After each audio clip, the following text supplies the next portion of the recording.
Rislav the Righteous by Sinjin. Like all true heroes, Rislav Larich had inauspicious beginnings.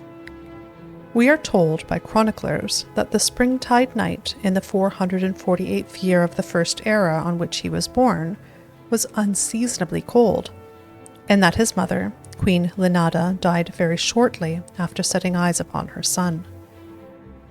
If he were much beloved of his father, King Maurice of Skingrad, who already had plenty of heirs, 3 sons and 4 daughters before him, the chroniclers make no mention of it.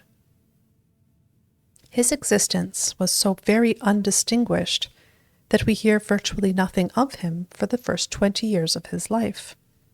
His schooling, we can suppose, was similar to that of any spare prince in the Colovian West, with alien tutors to teach him the ways of hunting and battle.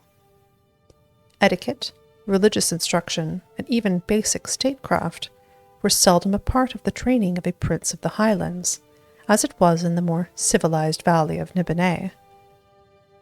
There is a brief reference to him, together with his family, as part of the rolls of honor during the coronation of the Emperor Gorius on the 23rd of Sun's Dawn, First Era, 461.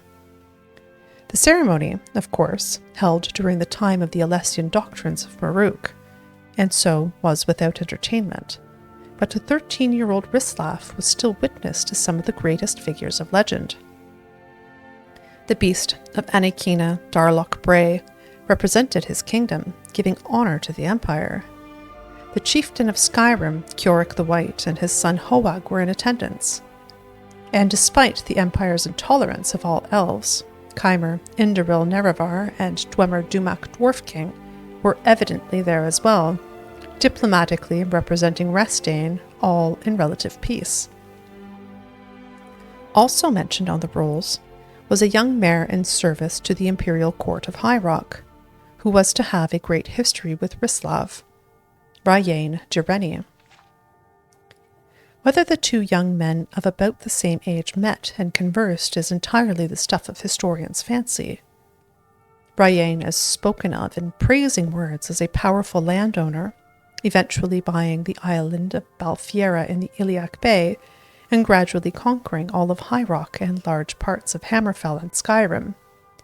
But Rislav is not heard of again in history's books for another 17 years. We can only offer supposition based on the facts that follow. Children of kings are, of course, married to the children of other kings to bind alliances. The kingdoms of Skingrad and Kvatch skirmished over common territory throughout the 5th century, until they reached a peace in the year 472. The details of this accord are not recorded, but since we know that Prince Rislav was in the court of Kvatch 6 years later as husband to Beline, the daughter of King Justinius, it is fair to make an educated guess that they were married then to make peace. This brings us to the year 478, when a great plague swept through all of Cyrodiil and seemed particularly concentrated in the independent Colovian West. Among the victims were King Maurice and the rest of the entire royal family in Skingrad. Rislav's only surviving elder brother, Dorold, survived, being in the imperial city as a priest of Maruk. He returned to his homeland to assume the throne. Of Dorold, we have some history. The king's second son, he was slightly simple-minded and evidently very pious. All the chroniclers spoke of his sweetness and decency, how he saw a vision in his early years that brought him, with his father's blessing, from Skingrad to the imperial city and the priesthood. The priesthood of Maruk, of course, saw no difference between spiritual and political matters. It was the religion of the Alessian Empire, and it taught that to resist the emperor was to resist the gods. Given that, it is scarcely a surprise what Dorold did when he became king of the independent kingdom of Skingrad. His first edict, on his very first day, was to cede the kingdom to the empire. The reaction throughout the Colovian estates was shock and outrage, nowhere more so than in the court of Kvatch. Rislav Larich, we are told, rode forth to his brother's kingdom, together with his wife and 24 of his father-in-law's cavalry. It was surely not an impressive army, no matter how the chroniclers embellish it, but they had little trouble defeating all the guards Dorald sent to stop them. In truth, there was no actual battling, for the soldiers of Skingrad resented their new king's decision to give up their autonomy. The brothers faced one another in the castle courtyard where they had grown up. In typical Colovian fashion, there was no trial, no accusations of treason, no jury, no judge, only an executioner. "Thou art no brother of mine," Rislav Larich said, and struck Dorald's head from his shoulders in one blow. He was crowned King of Skingrad, still holding the same bloody axe in his arms. If King Rislav had no battle experience beforehand, that was shortly to change. Word spread quickly to the imperial city that Skingrad, once offered, was now being taken back. Gorius was an accomplished warrior even before taking the throne, and the 17 years he had as emperor were scarcely peaceful. Only 8 months before Dorald's assassination and Rislav's ascendancy, Gorius and the Alessian army had faced another of his coronation guests, Kiorik the White, on the fields of the frozen north. The High Chieftain of Skyrim lost his life in the Battle of Sungard. While the Pact of Chieftains was selecting a new leader, Cyrodiil was busily grabbing back the land of southern Skyrim that it had lost. In short, Emperor Gorius knew how to deal with rebellious vassals. The Alessian army poured westward, like a flood of death, to borrow the chronicler's phrase, in numbers far exceeding what would be required to conquer Skingrad. Gorius could not have thought actual battle was likely. Rislav, as we said, had little to no experience at warfare, and only a few days' practice at kingcraft. His kingdom, and all of the Colovian West, had just been ravaged by plague. The Alessians anticipated that a mere show of arms and a surrender. Rislav instead prepared for battle. He quickly inspected his troops and drew up plans. The chroniclers, who had heretofore ignored the life of Rislav, now devote verse after verse describing the king's aspect with fetishistic delight. While it may lack literary merit and taste, we are at least given some details at last. Not surprisingly, the king wore the finest armor of his era, as the Colovian estates then had the finest leathersmiths, the only type of armor available, in all of Tamriel.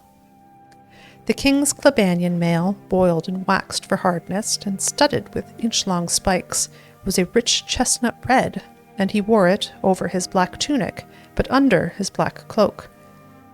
The statue of Rislav the Righteous, which now stands in Skingrad, is a romanticized version of the king, but not inaccurate except in the armor represented. No bard of the Colovian West would have gone to the market so lightly protected. But it does, as we will see, include the most important accoutrements of Rislav, his trained hawk, and his fast horse. The winter rains had washed through the roads to the south, sending much of the west weald spilling into Valenwood.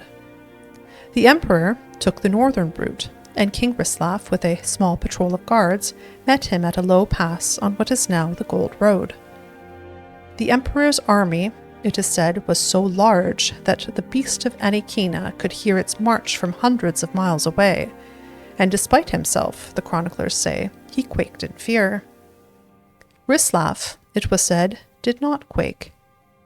With perfect politeness, he told the emperor that his party was too large to be accommodated in the tiny kingdom of Skingrad. "Next time," Rislav said, "right before you come." The emperor was, like most Alessian emperors, not a man of great humor, and he thought Rislav touched by Sheogorath. He ordered his personal guards to arrest the poor madman, But at that moment, the king of Skingrad raised his arm and sent his hawk flying into the sky. It was a signal his army had been waiting for. The Alessian were all within the pass and the range of their arrows. King Rislav and his guard began riding westward as fast as if they had been kissed by wild Kinnereth, as the chroniclers said. He did not dare to look behind him, but his plan went faultlessly. The far eastern end of the pass was sealed by rolling boulders, giving the Alessian no direction to go but westward. The Skingrad archers rained arrows down upon the Imperial army from far above on the plateaus, remaining safe from reprisal. The furious Emperor Gorgias chased Rislav from the Weald to the highlands, leaving Skingrad far behind, all the while his army growing steadily smaller and smaller. In the ancient highland forest, the Imperial army met the army of Rislav's father-in-law, the King of Kvatch. The Alessian army likely still outnumbered their opponents, but they were exhausted and their morale had been obliterated by the chase amid a sea of arrows. After an hour's battle, they retreated north into what is now the Imperial Reserve, and from there, further north and east, to slip back to nurse their wounds and pride in Niben. It was the beginning of the end of the Alessian hegemony. The kings of the Colovian West joined with Kvatch and Skingrad to resist imperial incursions. The clan Dureni, under Ryan, was inspired to outlaw the religion of the Alessian reform throughout his lands in High Rock, and began pushing into imperial territories. The new High Chief of Skyrim, Hoag, now called Hoag Marekiller, though sharing the Emperor's official xenophobia, also joined the resistance. His heir, King Ithsmir Wolfhearth of Atmora, helped continue the struggle upon Hoag's death in battle, and also ensured his place in history. The heroic King of Skingrad, who faced the Emperor's army virtually alone and triggered its end, justly deserves his sobriquet of Rislav the Righteous.